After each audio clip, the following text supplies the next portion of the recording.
प्रभु यीशु मसीह के मधुर और मीठे नाम से आप सभी को जय मसीह की। आज परमेश्वर के वचन में आप सभी का स्वागत है। परमेश्वर पिता आज अपने वचनों के द्वारा आप सभी को बहुत आयत से आशीष को दे। पिता परमेश्वर आज अपने वचनों के द्वारा आपसे बोले और बातचीत करें। इब्रानियों 12 अध्याय और उसके 25 से जब हम देखते हैं तो यहाँ पर परमेश्वर का वचन हमें चेतावनी को दे रहा है, हमें सावधान रहने के बारे में हमको बता रहा है। और वो ये बताना चाह रहा है कि हमारा परमेश्वर भस्म करने वाली आग है। और वो हमको बताना चाह रहा है कि ये संसार और ये आकाश, ये तारामंडल एक दिन क्या होगा, नष्ट हो जाएगा। और परमेश्वर हमको बताना चाहता है जिस राज्य के ऊपर हम भरोसा करें, दिन जिस धन संपत्ति, जिस प्रतिष्ठा के ऊपर हम घमंड करें, एक दिन ये नाश हो जाएगा। और इसलिए ये अध्याय हमको एक चेतावनी के रूप में हमको बता रहा है, हमें सावधान करना चाह रहा है। हमें ये बताता है सावधान रहो, उस कहने वाले से मुंह ना फेरो, अपने परमेश्वर से मुंह ना फेरो, क्योंकि हमारा परमेश्वर भस्म करने वाली आग है। और वो कहता है क्योंकि वे लोग जब पृथ्वी पर से चेतावनी देने वाले से मुंह मोड़े और वो नष्ट हो गए, तो ये वो है जो स्वर्ग पर से हमें चेतावनी को दे रहा है। अगर हम उससे मुंह मोड़े तो हम क्यों कर बच सकते हैं। मूसा जब परमेश्वर के लोगों को उन मिस्र की गुलामी से छुड़ा कर लाया, उनको चेतावनी देता रहा, उनको आज्ञाएं दी कि तुम ऐसा मत करो, लेकिन फिर भी वो क्या करने लगे, उन्हीं पापों में चले गए, उन्हीं गुनाहों में चले गए, उन्हीं पुरानी जिंदगी की ओर सोचने लग गए मेरे प्रियो। और इस कारण कई लोग हम देखते हैं, उन लाखों लोगों में से कई लाखों लोग क्या कि उस जंगल में लाशों का ढेर बन गए। और ये चेतावनी के रूप में हमारे जीवन के लिए आज बताया जा रहा है, क्योंकि उन्होंने बंधुआई से छूटने के बाद भी अपने जीवन से मन नहीं फिराया, और इसलिए मेरे प्रियो पुरानी जिंदगी में ही जीते रह गए, इसलिए वो नाश हो गए। आज हम प्रभु यीशु मसीह में हम छुटकारा पाए हुए लोग हैं, लेकिन अगर हम आज भी पुराने जीवन को जी रहे हैं, हम उन्हीं आप पवित्रताई की बातों में हम जी रहे हैं, हम झूठ में जी रहे हैं, हम उन्हीं छल और कपट में अपने जीवन को जी रहे हैं मेरे प्रियो, तो आज हमारे लिए भी ये चेतावनी और इस परमेश्वर का वचन कहता है तुम सावधान रहो। क्योंकि जब पृथ्वी पर से एक चेतावनी देने वाली की बात ना मानकर वो नाश हो गए, तो ये वो है जो स्वर्ग से हमारे लिए चेतावनी को दे रहा है। हम उसकी बात को अगर अनसुना करें तो हम कैसे नाश हो जाएंगे, हम अनंतकालीन नाश में चले जाएंगे। और परमेश्वर का वचन कहता है कि उस समय उसके शब्द से पृथ्वी को हिला दिया, पर अब उसने यह प्रतिज्ञा किया, एक बार फिर ना केवल पृथ्वी वरन आकाश को भी हिला दूंगा। और ये आकाश की शक्तियां मेरे प्रियो वो गिराई जाएगी। आज बहुत सारे लोग, बहुत विद्वान लोग चांद के ऊपर अपना घर बनाएंगे, इस ग्रह के ऊपर अपने घर को बनाएंगे, कई खोजबीन चल रही है, परंतु परमेश्वर कहता आकाश की शक्तियां गिराई जाएगी, वो आकाश की शक्तियों से हिलाई जाएगी। परमेश्वर का वचन कहता आकाश को हिला दूंगा, और तारा मंडल और सारी चीजों को परमेश्वर क्या कह रहा है, मैं एक दिन हिला दूंगा। वो जैसे एक पेड़ को हिलाने से जैसा फल गिरता है, वैसे परमेश्वर ये पृथ्वी और सब कुछ को एक दिन परमेश्वर नाश कर देगा। सो परमेश्वर का वचन हमसे कहता है कि एक बार इस बात को प्रकट करता है कि जो वस्तुएं हिलाई जाती है वो स्थायी नहीं है, वो सृजी गई वस्तुएं हैं, और इस कारण बोलता है कि वह टल जाएंगी। और जो वस्तुएं हिलाई जाती है वो जो वस्तुएं हिलाई नहीं जाती वही तो अटल है, और परमेश्वर का राज्य अटल है। सो मेरे प्रियो, हम जब प्रभु यीशु मसीह के ऊपर विश्वास किए हैं, हमें एक अटल राज्य में हम शामिल हुए हैं। और ये संसार बहुत ही घिनौना और घिनौना होता चला जाएगा, वो पाप और मलिनता और अन्याय से और भी वो बढ़ता चला जाएगा। सो हम जब संसार परमेश्वर के राज्य के लोग हैं, जब हम संसार को देखेंगे, जब हम अंधकार के राज्य को देखेंगे, हम विचलित हो जाएंगे, हम उसको देखकर घबरा जाएंगे, क्योंकि वो मलिन और मलिन होता चला जाएगा। और इसलिए जब आप प्रकाशित वाक्य में पढ़ते हैं और उसके 22 अध्याय में, तो इस प्रकार से लिखा हुआ है 10 से, और उसने मुझसे कहा इस पुस्तक की भविष्यवाणी की बातों को बंद मत कर, क्योंकि समय निकट है। जो अन्याय करता है वह अन्याय ही करता रहे मेरे प्रियो, जो अन्याय करता है वो अन्याय ही करता रहेगा, और जो मलिन है वो मलिन बना रहेगा, और जो धर्मी है वो धर्मी बना रहेगा, और जो पवित्र है वो पवित्र ही बना रहे। मेरे प्रियो, आज परमेश्वर हमसे कहता हम धर्मी बनाए गए, हम धर्मी ही बने रहें, हम पवित्र किए गए, हम पवित्रताई में ही अपने जीवन को जिए। और इसी बात को आज परमेश्वर अपने वचन के द्वारा हमें बताना चाहता है, क्योंकि जो वस्तुएं हिलाई जाती हैं वे अटल नहीं, परंतु जो वस्तुएं हिलाई नहीं जाती वही तो अटल है। और हम उस राज्य के प्रति कृतज्ञ हों जो हिलाई नहीं जाएगी, और उस राज्य में हम शामिल किए गए। लेकिन हम जब ज्योति के संतान हैं, हम ज्योति के राज्य में हैं मेरे प्रियो, अगर हम अंधकार के राज्य की ओर अपने ध्यान को लगाएंगे तो हम विचलित हो जाएंगे, हम घबरा जाएंगे, हम निराश हो जाएंगे संसार को देखकर, क्योंकि संसार और पाप में चला जाएगा। वो अंतिम समय के ये अधर्म है मेरे प्रियो, कि लोग और भी आज्ञाकारी, और भी ढीठ, और भी घमंडी, और भी आज्ञा ना मानने वाले, और भी बुराई करने वाले, भले को नहीं परंतु बुराई को चाहने वाले होंगे, और वो भ्रष्ट होते चले जाएंगे। परंतु एक दिन इसका न्याय होगा, परमेश्वर कहता। और ये सब कुछ जो हमें चकाचौंध और बहुत भीड़ भाड़ दिखाई दे रही है, ये सब कुछ जो मनुष्य को आकर्षण कर रहा है नाम प्रतिष्ठा के लिए, लोग आज अपनी आत्माओं को शैतान के हाथों में बेच दे रहे, पाप के हाथों में, गुलामी में अपने जीवन को लेकर जा रहे। एक दिन मेरे प्रियो उन सब का न्याय होगा। मेरे प्रियो, परमेश्वर एक ऐसे हमें राज्य में रखा है जिसका अंत हमको बता दिया गया है, और क्या कुछ होगा उसके बारे में हमको बता दिया। हर चीज को डिटेल से परमेश्वर ने बताया, इतना तक बताया कि आकाश में चिन्ह भी दिखाई देंगे, मनुष्य के पुत्र का वो चिन्ह भी दिखाई देगा, आकाश की शक्तियां भी हिलाई जाएगी, वो तारे गण गिर पड़ेंगे। इस प्रकार से परमेश्वर का वचन हमें बड़ी स्पष्टता से कहता है। और इसलिए परमेश्वर का वचन आज हमको एक चेतावनी के रूप में इस बात को कहता है कि तुम परमेश्वर के राज्य के लोग हो, और तुम ध्यान दो अपने ढीले हाथों को तुम क्या करो, लिखा, अपने ढीले हाथों और निर्बल घुटनों को तुम सीधा करो। परमेश्वर कहता है अपने पांवों के लिए सीधा मार्ग बनाओ, टेढ़े मार्गों में मत चलो, और लंगड़ा भी भटक न जाए परंतु भला चंगा हो जाए। बोल रहे परमेश्वर कहता है जो लड़खड़ा रहे हैं अभी, जो डावाडोल हो रहे अभी, जो संसार आधा परमेश्वर के राज्य की ओर 50-50 का जीवन जी रहे, परमेश्वर कहता है वो भी भला चंगा हो जाए। वो भी जो निर्बल है आज मजबूत हो जाए। परमेश्वर कहता है परमेश्वर कहता है जो निर्बल घुटने का है वो भी क्या करे, सीधा करो अपने निर्बल घुटनों को। परमेश्वर कहता है क्योंकि हमारा परमेश्वर आएगा और वो भस्म करने वाली आग के समान आएगा। और मेरे प्रियो, जो कुछ इस संसार में चकाचौंध दिखाई दे रहा है, जिस पर लोग घमंड कर रहे, एक दिन सब कुछ ये खत्म कर दिया जाएगा।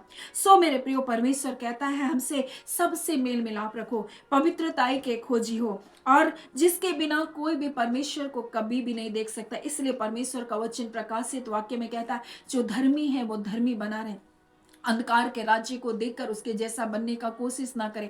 क्योंकि अगर हम उस राज्य के ओर ध्यान देंगे, परमेश्वर के राज्य के संतान होकर, तो मेरे प्रियो हम कब इस राज्य से उस राज्य में चले जाएंगे पता नहीं चलेगा। और वो राज्य, अंधकार का राज्य, बहुत घिनौना होता चला जाएगा, वो वैसी होता चला जाएगा मेरे प्रियो, पाप से भरा हो जाएगा, आपका मन विचलित हो जाएगा उन बातों को देखकर। और परमेश्वर इसलिए कहता है तुम पवित्रताई के लिए बुलाएगा, तुम पवित्र बने रहो, तुम धर्मी बनाए गए हो, तुम धार्मिकता में बने रहो। और परमेश्वर कहता है इस प्रकार से ध्यान से देखते रहो, कहीं ऐसा ना हो कि कोई परमेश्वर के अनुग्रह से वंचित हो जाए, कोई भी परमेश्वर के दया से वंचित हो जाए। इसलिए ध्यान से देखते रहो, कोई कड़वी जड़ तुम में फूट जाए और कष्ट दे और बहुत सारे लोग अशुद्ध हो जाए। मेरे प्रियो, हम देखते हैं किस प्रकार से हारून ने वहां पर मिस्र से निकलने के बाद उन्होंने बछड़ा को बनाया, कई लोग अशुद्ध हो गए, कई लोग उसको पूजने लगे, कई लोग वहां पर वो पाप करने लग गए। मेरे प्रियो, आज परमेश्वर कहता है कहीं कोई ऐसी बातें, कोई ऐसी चीजें तुम्हारे बीच में ना आ जाए जहां तुम परमेश्वर को भूल जाओ और व्यर्थ बातों की ओर अपने मन को लगाओ। मेरे प्रियो, उन्होंने एक घास खाने वाले बैल की प्रतिमा के रूप में परमेश्वर को उन्होंने डाल दिया। आज बहुत सारे लोग ऐसी प्रतिमाओं के पीछे चल रहे हैं जिसके बारे में बाइबल ने हमको पहले से आगाह किया है। सो मेरे प्रियो, इस संसार में बहुत सारे लोग अपने जीवन में संसार के अभिलाषाओं के कारण अपने जीवन में उन बातों को अपनाएंगे, परंतु मेरे प्रियो आप परमेश्वर के राज्य के संतान है, अब ज्योति की बातों पर अपने मन को लगाए रखें।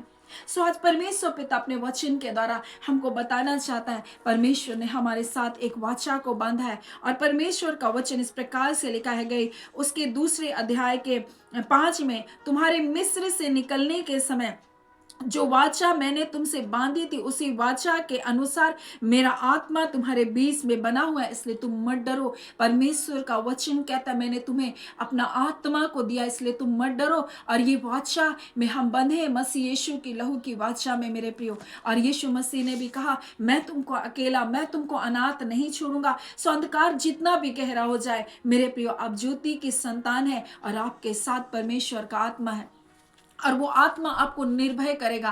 परमेश्वर का आत्मा भय का आत्मा नहीं है, परमेश्वर का आत्मा प्रेम का आत्मा है मेरे प्रियो, संयम का आत्मा है मेरे प्रियो, जो हमको दिया गया है। और इसलिए परमेश्वर कहता है तुम भयभीत ना हो उन बातों को देखकर, तुम डरो नहीं और तुम अंधकार के राज्य के ऊपर अपने मन को मत लगाओ, परंतु परमेश्वर के राज्य की ओर अपने मन को लगाओ। और इसलिए परमेश्वर का वचन कहता है हमें इब्रानी में इस प्रकार से कहता है, ध्यान से देखो कोई भी उस अनुग्रह से वंचित ना होने पाए मेरे प्रियो, क्योंकि उनमें से बहुत सारे लोग जो कड़वी जड़ फूटी थी उसके कारण अशुद्ध हो गए, उन पाप में चले गए। बहुत सारे लोग पिछली जिंदगी की ओर देखने लगे और इस कारण मेरे प्रियो उस जंगल में वो लाशों का ढेर बन गए। वो निकले तो थे गुलामी से, मिस्र की गुलामी से, लेकिन मेरे प्रियो वो जंगल में ढेर हो गए। हम आज निकले तो हैं पाप की गुलामी से, यीशु मसीह के अनुग्रह के द्वारा हम निकले तो हैं मेरे प्रियो वो अंधकार की दासवत से, लेकिन आज भी अगर हम पिछली जिंदगियों को या संसार की बातों को देखते रह जाएंगे तो हम भी जीवन भी मसीह में आ करके भी नष्ट हो सकता है। इसलिए परमेश्वर का वचन कहता है सावधान रहो, उस कहने वाले से अपने मुंह को मत मोड़ो, क्योंकि हमारा परमेश्वर भस्म करने वाली आग है। और एक दिन मेरे प्रियो परमेश्वर कहता है मैं आकाश और पृथ्वी सबको हिला दूंगा, एक बार फिर से मैं वो काम को करूंगा। परमेश्वर कहता है मेरे प्रियो, हम नहीं जानते परमेश्वर कैसे कार्य को करता है, लेकिन मैं आपको एक बात बताना चाहती हूँ मेरे प्रियो, परमेश्वर जो इसका सृष्टि करता है इन बातों को नाश कर सकता है। और परमेश्वर कहता है मैं आकाश को चादर के समान लपेट दूंगा। ये सारी शक्तियां जिनके ऊपर मनुष्य घमंड करता है, वो सोचता है हम अपनी बुद्धिमत्ता से सब कुछ कर लेंगे, लेकिन मेरे प्रियो परमेश्वर है। परमेश्वर का वचन कहता है वो तारा गणों को नाम ले लेकर पुकारता, वो उसको सृजनहार परमेश्वर है मेरे प्रियो। परमेश्वर का वचन कहता है पृथ्वी उसके पैरों की चौकी है मेरे प्रियो। इतना महान परमेश्वर है और जिसकी हम उपासना और आराधना करें, इसलिए हम ज्योति की संतान के समान अपने परमेश्वर की ओर अपने मन को लगाएं और व्यर्थ बातों से अपने मन को फेर कर रखें। सो परमेश्वर पिता इस वचन के द्वारा हम सभी के जीवन को बहुत आशीष को दे। आमीन। आइए हम प्रार्थना करें।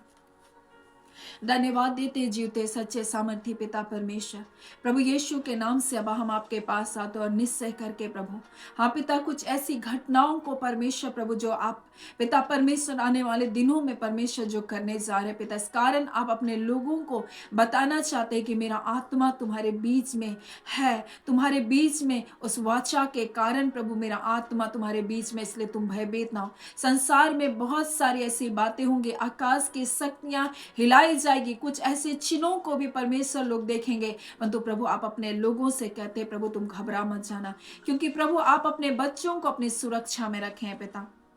निश्चय करके प्रभु उन संकट उन आफत के कालों से प्रभु अपने लोगों को आप बचाए रखें। और खुदान परमेश्वर अंधकार के राज्य की ओर नहीं परंतु आपके वचनों के ऊपर अपने मन को लगाए पिता। और पिता ये जाने हमारा परमेश्वर जिसने हमें चुना है हमें छोड़ेगा नहीं। खुदा नबा परमेश्वर हम आपका धन्यवाद देते हैं, हम आपके प्रियजनों को आपके सामर्थी हाथों में सौंपते हैं। और आज इस वचन के द्वारा परमेश्वर अपने लोगों को आप सावधान करने के बारे में बताए और जिन बातों को आप बताना चाहते थे परमेश्वर उन बातों को आपने प्रकट किया, हम इसके लिए आपका धन्यवाद करते हैं।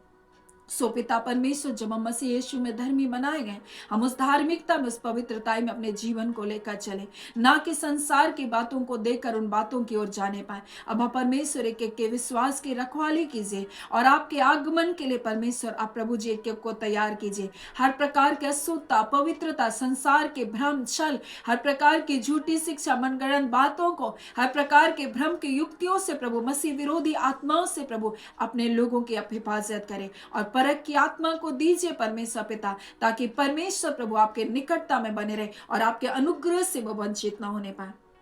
जो कुछ आपने हमारे लिए किया अपने बेटे यीशु मसीह में, हम उससे वंचित ना रह जाएं। और खुदान परमेश्वर आपके लोग जो इधर उधर डावाडोल हो रहे विश्वास में स्थिर हो प्रभु जी, जो निर्बल है विश्वास में वो सामर्थी हो यीशु के नाम के द्वारा, उनका विश्वास आप में मजबूत हो जाए। खुदावन परमेश्वर हम आपका धन्यवाद करते हैं पिता। हम आपकी स्तुति बड़ाई और प्रशंसा करते हैं। हर प्रकार के भय को उनके अंदर से दूर करें, हर प्रकार की निराशाओं को उनके अंदर से दूर करें और एक विजय जीवन की मानसिकता में, एक विजय जीवन में परमेश्वर उनको प्रभु जी बढ़ने के लिए सहायता कीजिए। हम आपका धन्यवाद करते हैं। आप अद्भुत, अलौकिक, सामर्थी, पराक्रमी है प्रभु। अद्भुत युक्ति करने वाले महापराक्रमी परमेश्वर, अद्भुत आश्चर्य कर्म केवल आप करते हैं। हम आपका धन्यवाद करते हैं पिता। आपने अपने भुजबल से अपने लोगों को मिस्र की दासत्व से छुड़ाया। आज भी खुदान परमेश्वर, अगर किसी भी प्रकार के ये पिता परमेश्वर संसारिक बंधुआई में पड़े हैं प्रभु, आप अपने भुजबल के द्वारा, अपने बेटे यीशु के नाम के द्वारा इसी घड़ी प्रभु उन बंधुआई को तोड़िए प्रभु जी, और इसी घड़ी वो आजाद किए जा रहे हैं। आपका धन्यवाद देते हैं। धन्यवाद प्यारे पिता, आपने प्रार्थना सुना है प्रभु। धन्यवाद आपको देते हैं, सारी बातों में आदर महिमा आपको देते हैं और प्रार्थना में यीशु के नाम से मांगते हैं। दया से अनुग्रह से ग्रहण कर लीजिएगा। आमीन। परमेश्वर पिता आप सभी को बहुत आयत से आशीष को दे। आमीन।